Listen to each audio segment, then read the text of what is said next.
এবার বলেন প্রেম শব্দটার অর্থটা কি আপনার কাছে? আপনারা বলেন তো, প্রেম শব্দটার অর্থটা আপনাদের কাছে কি? প্রেম যে একটা ছেলেতে মেয়েতে হবে এমন কোনো কথা নেই। তুমি হয়তো বাড়িতে একটা গাছে পরিচর্যা করো, তার সঙ্গে তোমার প্রেম হতে পারে।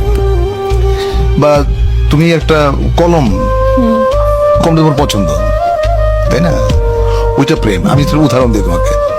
ধরো তোমার একটা কলম আছে, তুমি ট্রাভেল করছো ট্রেনে বা প্লেনে, সেম একটা কলম তুমি যদি আরেকটা লোকের কাছে দেখো, তুমি কিন্তু তার সঙ্গে এক ধরনের ইন্টিমেসি ফিল করবে। প্রেমের ব্যাপারটা অনেকটা এইরকম। প্রেমের মধ্যে কোনো স্বার্থ থাকতে পারবে না, রাইট, প্রেমের মধ্যে কোনো স্বার্থ থাকতে পারবে না। এবং প্রেম প্রেম মানে একজন আরেকজনকে কেয়ার করবে, তাই না?